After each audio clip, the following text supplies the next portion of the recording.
Boutique bijoux d'or Mossi Elengi.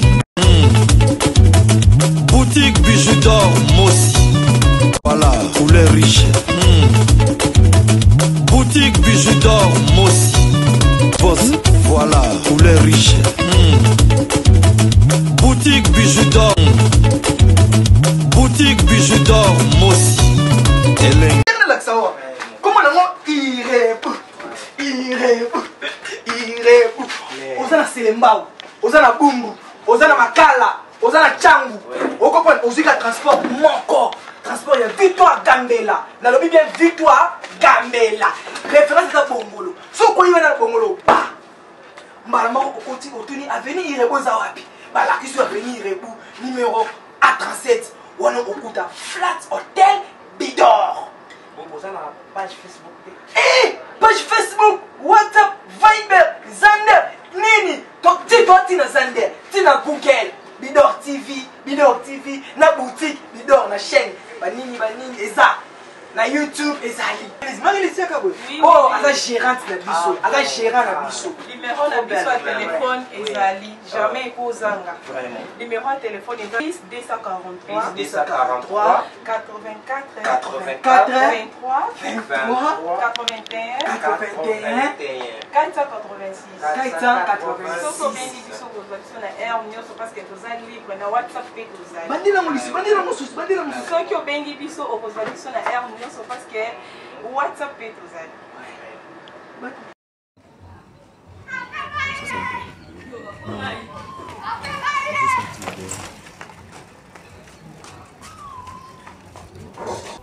Désormais, ceux qui m'ont le balikamouna ya beta musique, yé mon quoi le babotika ou le kaba, soit disant ma porte-parole. Et puis on a profité. Il y a besoin d'un capo, bah monsieur bayo kanarate, bah bimalko bah zoba, bah tout le bino bah ya journaliste sika internet. Et ça malamonté. Na éviter but inen bozanango. Na éviter but inen bozanango. Botika bah monsieur bah sala musala. Musique à Congo est comme en retard par rapport à bah Nigeria bah Ivoirien. Botika biso travailler ton matin.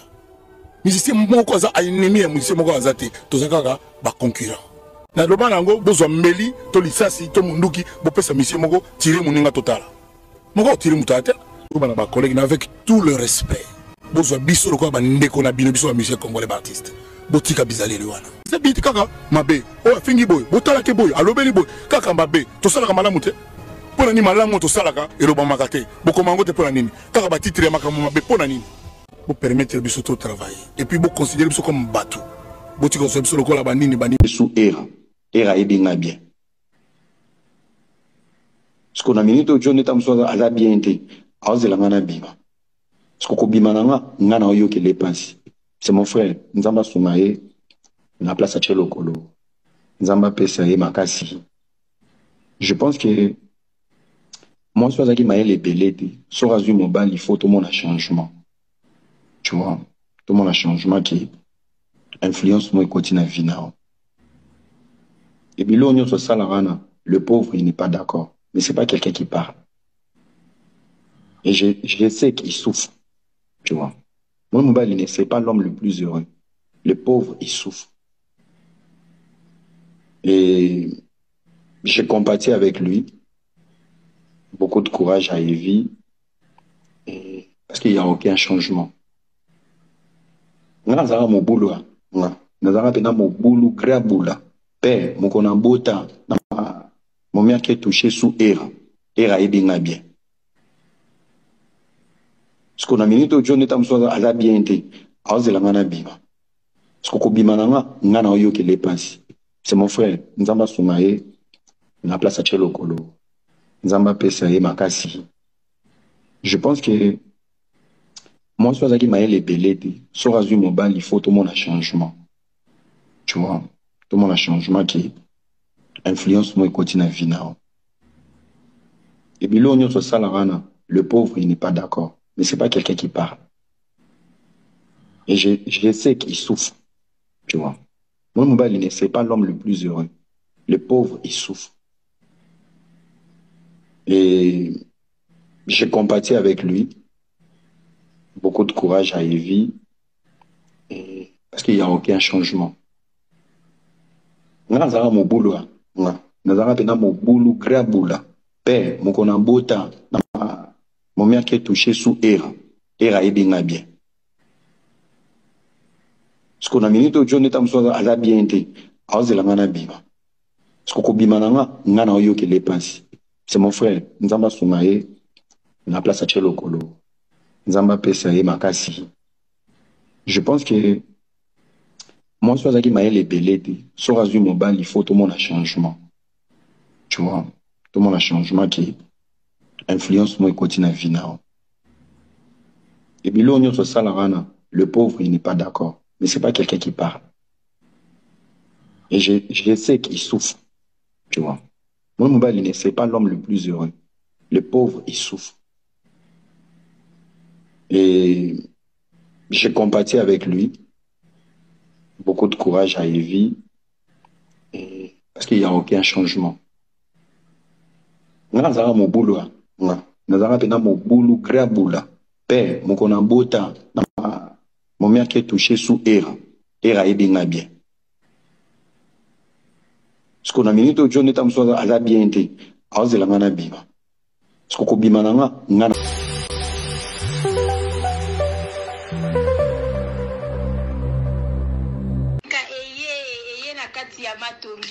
Obisonyo zona bilore boutique.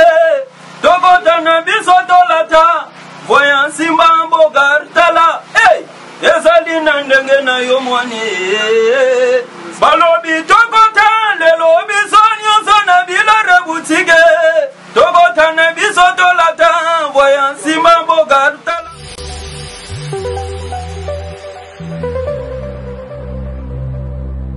Oui, appartement na biso oh mama bijou lobaka, appartement simple. Tous en a deux sortes d'appartements simples. Tous en appartement simple au ezali à $15 par jour. Tous en l'appartement simple au ezali à $20 par jour. Mama bijou soka koloba $20 ou 20 euros, ça dépend à pays ni au vandi parce que euro na dollar pour le moment ezakaka ndenge moko. Appartement na biso bozo mona mbetu ezali appartement oyo ezali appartement simple toza kozwa yango na ba séjour soko osala plus de 14 jours tokozwa yango na 20 euros par jour. Soko osala moins de 14 jours tokozwa yango na 25 euros par jour. Appartement na biso ezali na garde-robe na kati, ezali na télévision na kati, ezali na frigo na kati, ezali na cafetière na kati, ezali climatisé. Ezali na mbetu ya 2 personnes. Appartement na biso bozomona ezali na douche debout ya kitoko, toilette na biso ezali propre. En tout cas ndako na biso oyo appartement na biso oyo bozomona ya $20 par jour. Yango oyo eza kitoko makasi. Toza na appartement oyo ezali ya $15 par jour. Yango pe ezali na biloko nyonso tu ndenge bomoni na kati, sauf que kuna eza na garde-robe te, kuna totia régal moko likolo, oyo mutu akoki koya kotia ba valise na ye likolo. Contactez biso na appartement oyo bozomona, bokozala jamais dessus. À part ba appartement simple, toza na appartement na biso oyo ezali chambre, salon, cuisine, toza na appartement oyo ezali 2 chambres, salon, cuisine. Tous un problème ya maïté, tous un problème ya couranté. Notre appartement eza kitoko, eza wana pona bino bana ya poto. Benga mama bijou, contactez mama bijou. Okozala jamais desi. Ndakuna biso ezali na sécurité assuré. Mama bijou le bakanda ku ya $15. Zoya yango penza na valeur ya $15. Kozwa yango na valeur ya ba 5 étoiles te. Bengangai na pesaka toujours adresse na biso. Adresse na biso ezali na Matonge, eza na Makampante, eza na Gombete. So vous avez besoin ya ko vérifier ndaku na yo avant benga mama bijou. Avant ça au sala à compte na mama bijou. Benganga la pesa au numéro ya gérante na biso. Kende visiter place na yo. Yaka zongela mama bijou pona osala réservation na yo. Borozala jamais desi ndaku na biso ezawana pona ba séjour na bino. Merci.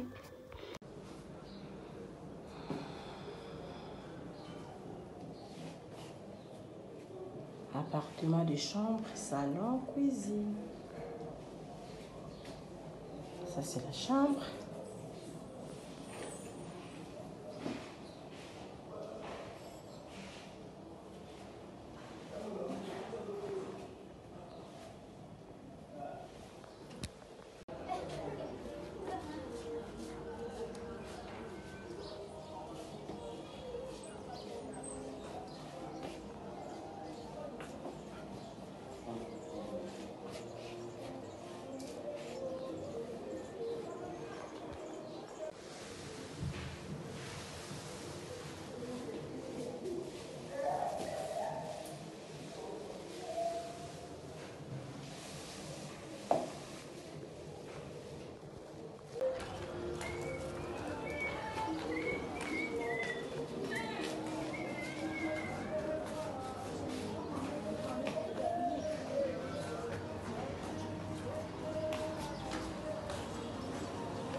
ozali na poto oza kolinga oya na Irebu 37 bis na commune ya Kalamu na quartier Matonge ndeko na ngai yeba pe wana ezali na maison de passage à Malonga aux normes étrangères. Cela veut dire ezali na climatiseur ya tongo, ezali na ba mbetu ba éponge ba conditions internationales. Kaka wana restaurant ya Kanda ezali oyo kolamba elubu ya poto ezali pe ya ba Afrique ezali. Ndeko na ngai kanga oyo ba ete kaka na Irebu 37 bis A. Ndeko na ngai kuna ezali na ba boutique ya kosakana te oyo ba chaussures babiloko ezali songolo pakala na katana kosakana te bilamba eza kutu ya koloba te ba veste ya Kanda pe ba parfum oyo ya Malonga na kat nango ba vin international ezali na ndenge ya kosakana te wana ezali eye na kati ya Matonge maison de passage na biso ya Ngoyo maison de passage na biso eza na ba climatiseur ezali climatisé maison de passage na biso eza na Matonge na Irebu A37 maison de passage na biso toza na ba appartement oyo ezali ya 2 chambres salon cuisine tous les 2 chambres wana eza na ba toilettes na kati maison de passage na biso tozali na appartement oyo ezali kaka salon salle de bain, chambre, na cuisine. Tozali lisusu na appartement na biso o ezali. Appartement ya pamba lokola. Chambre na toilette. Toilette na odo salle de bain na ona kati. Chambre o ezali ya pamba o ezaka na salle de bain okoyamba bapaya na yo na kati. Chambre o ezali chambre salon cuisine. Salon ezali ya munene comme okoko yamba bapaya na yo na kati comme okoki koyamba bapaya na yo libanda mai na biso ebimaka kitoko courant na biso toza na balune ebele toza na groupe na biso soki courant ekei totie essence na kati ya groupe ndako na biso ezali sécurité eza na sécurité ya makasi maison de passage na biso na Matonge toza kobengisa bino mwana nyonso to ya poto benga numéro oyo ozomona réserver place na yo pona ozwa place na yo ya kolala na kati ya maison de passage na biso tozali na boutique oyo bazoteka ba duvet bazoteka nyonso tu na kati ya boutique wana tozali lisusu na nini voiture oyo totie na disposition na bino bato bozoya na katikati ya maison de passage na biso oyo tobengi yango Bidor. Contactez Bijoux d'Or TV. Contactez numéro Oyo Moni. Réservez place na yo. Ozwa place na yo avant parce que ba place na biso mingi eza kozala toujours occupé. Benga avant zwa place na yo. Okozala jamais déçu. Merci.